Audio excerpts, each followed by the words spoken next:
Tout va bien, merci. Comment se porte la Mouka? La Mouka se porte merveilleusement bien. Je crois que vous avez suivi dernièrement le communiqué conjoint signé par tous les leaders de cette méga plateforme en rapport avec la situation catastrophique que le pays est en train de vivre actuellement. Et là, donc les leaders ont pris leurs responsabilités et nous attendons très prochainement un mot d'ordre qui sera donné pour que nous puissions, avec notre peuple, mettre fin à cette forfaiture qui ne cesse de jeter l'opprobre sur le pays. Ok, mais le FCC parle de cohabitation, on va rompre la coalition, l'UDPS fait de marche, tout ça. Mais c'est comme si la Mouka dort encore. Non, c'est par rapport au conflit, on ne sait pas. Madame, mais qu'est-ce que vous voulez? Parce que, en fait, quelle est la responsabilité de la Mouka dans tout ce que nous sommes en train de vivre actuellement au pays? Vous parlez de la cohabitation et de la coalition. Ça ne veut rien dire, madame. Vous savez que cette cohabitation ou cette fameuse coalition est née d'un ordre électoral. Donc, pour nous, toutes ces institutions, tout ce que vous appelez coalition et cohabitation, se fondent sur une fraude électorale. Donc, nous ne sommes ni de près ni de loin concernés par tout ça, par cette théâtralisation de la vie politique aujourd'hui.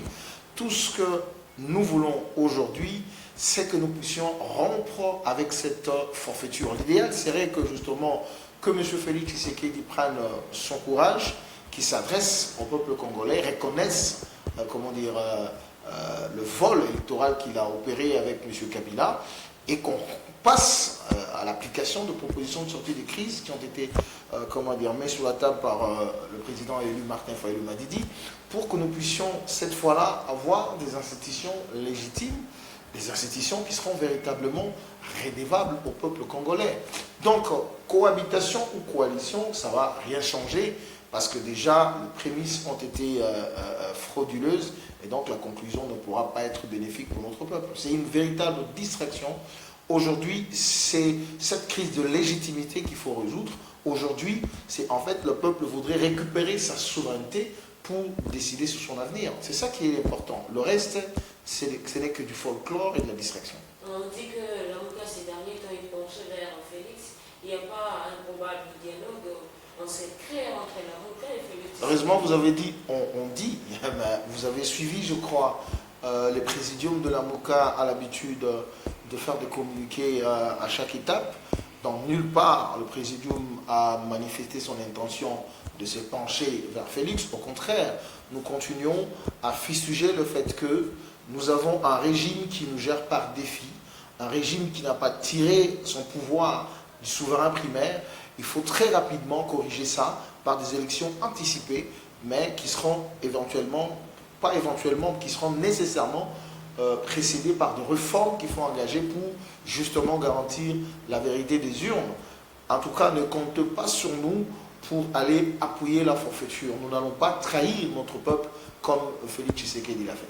Ok, mais qu'est-ce qui nous rassure, qu'est-ce qui rassure la population congolaise que les propositions fournies par Martin Fayulu vont changer les choses? Oui, mais c'est la seule voie de sortie aujourd'hui, madame. Est-ce que vous avez entendu un autre leader politique ou une autre formation politique qui a proposé mieux que ça? Pardon? Non, non, nous ne parlons pas de dialogue format Mandin Kingakati, non. Nous parlons, nous, de réformes institutionnelles qu'il faut engager pour garantir un processus électoral crédible.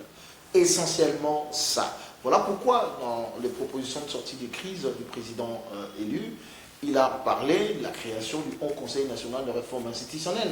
Aujourd'hui, les gens commencent à donner raison à Fayulu. Les gens croyaient que... Mais l'homme, c'est un visionnaire. Il a une longueur d'avance. Excusez-moi, sur les autres. Parce qu'aujourd'hui, vous avez suivi d'ailleurs dans le cadre d'un plaidoyer que nous, communicateurs de la Mouka, nous faisons actuellement, par rapport à ce qui s'est passé autour de la CENI. Nous avons vu l'abbé Chollet, nous avons vu le révérend Bokondoa, pour parler de ça. Et ils sont d'accord sur le fait qu'il faut d'abord engager des réformes consensuelles avant de passer à l'étape de désignation des animateurs. Tout ça, c'est pour garantir un processus crédible et apaisé et que la vérité des urnes soit garantie. Donc, ce sont des propositions intelligentes qui s'imposent aujourd'hui, et même des propositions salutaires pour l'UDPS et M. Tshisekedi, parce qu'à ce moment-là, il aura la facilité de se débarrasser de cette majorité fabriquée de Kabila, qu'il a cautionnée d'ailleurs en acceptant les propositions du hold-up électoral, qui ont été faites par M. Kabila. Ce serait une façon pour lui de se dédouaner. L'essentiel pour nous, c'est que le pays ait des institutions légitimes et crédibles, et que nous puissions véritablement commencer à travailler pour relever les défis que nous avons, le défi du développement de ce pays. En résumé, 60 ans déjà depuis l'indépendance de la RDC, quel bilan? Un véritable gâchis, madame. Un véritable gâchis. Je pense que en 60 ans, nous avons déjà affaire à un homme mûr.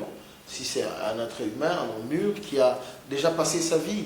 Et en 60 ans, pour un État, c'est vrai, c'est pas grand-chose, mais c'est aussi beaucoup. Parce que les autres pays en Afrique ici, qui peut-être ont eu leur indépendance après la RDC, ne sont pas dans la situation dans laquelle nous sommes. Nous sommes encore ici, dans notre pays, de parler de crise de légitimité des institutions. Nous sommes encore en train de parler dans notre pays ici de l'occupation du territoire national. Nous sommes encore aujourd'hui à l'étape de parler de doter la République d'une armée véritablement républicaine. Nous sommes aujourd'hui en train de parler d'une pauvreté qui pratiquement frappe 90% de notre peuple. Nous sommes très loin du rêve que Lumumba avait lorsqu'il s'est battu là et s'est donné pour l'indépendance. Donc c'est un défi que nous devons relever. Ce n'est pas question d'être pessimiste, mais nous sommes des optimistes inquiets, parce que aussi longtemps qu'on ne va pas donner au peuple congolais, lui reconnaître son rôle en tant que souverain primaire dans tout ce qu'on fait, nous aurons toujours des difficultés. Donc 60 ans après, le peuple congolais n'est toujours pas souverain. 60 ans après, il n'est pas encore indépendant, on peut se le dire comme ça. Aujourd'hui, sur le plan économique, nous avons une économie totalement extravertie. Nous dépendons des aléas économiques internationaux, et donc nous sommes dans une situation catastrophique. Regardez les cadres macroéconomiques. Regardez sur le plan, excusez-moi, des ouvrages d'intérêt général, des routes de dessert agricole, de routes tout court. Même à Kinshasa, nous n'avons pas de route. 60 ans après, nous avons des communes totalement enclavées. L'indépendance, il faut qu'on se pose des questions en tant que politique. Qu'est-ce que nous avons fait de cette indépendance? Je crois que c'est un véritable gâchis, et c'est les combats de la Mouka, c'est les combats de Martin Fayoulou, récupérer la souveraineté de notre peuple, donner au peuple son rôle, parce que c'est lui qui est en fait le moteur du développement de son pays, et lui reconnaître ce rôle-là, parce que lorsque vous ne tirez pas, votre source de légitimité n'est pas le souverain primaire, en réalité vous lui tournez le dos. Donc le peuple a sa vision, marche de sa manière, et les leaders, eux, regardent leurs intérêts. Parce qu'au finish, si nous regardons aujourd'hui toutes les querelles que nous voyons, c'est juste de guerre de positionnement, c'est juste pour des enrichissements personnels et illicites. C'est tout. Et depuis qu'ils sont là, tout ce qu'ils nous offrent, c'est des détournements de deniers publics, c'est des querelles inutiles. Entre-temps, le pays se meurt. Entre-temps, la situation sociale du peuple, de notre peuple, se dégrade du jour au jour. Donc, 60 ans après, c'est un véritable gâchis. Nous devons prendre conscience pour que nous puissions réaliser le rêve contenu dans notre hymne national. Nous allons bâtir un pays plus beau qu'avant. C'est le moment de le faire. Et je pense qu'aujourd'hui, les acteurs politiques, les hommes politiques et même les forces vives de la nation doivent saisir la pertinence des propositions de sortie des crises du président Martin Fayoulou. J'entends maintenant beaucoup de gens en parler. Et même la question de vérité des urnes, les gens croyaient que c'était une invention de Fayoulou. J'ai entendu Chadari effleurer cette affaire. J'ai entendu même le secrétaire général de l'UDPS qui affirme que la majorité qui est là au Parlement, c'est une majorité fabriquée. Ça veut dire qu'il y a un sérieux problème de vérité des urnes.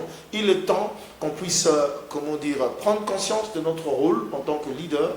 Nous puissions nous engager sur justement la voie de propositions de sortie des crises de Martin Fayoulou, pour que nous puissions résoudre cette épineuse question de la problématique de crise de légitimité des institutions et de leurs animateurs. C'est moi qui vous remercie.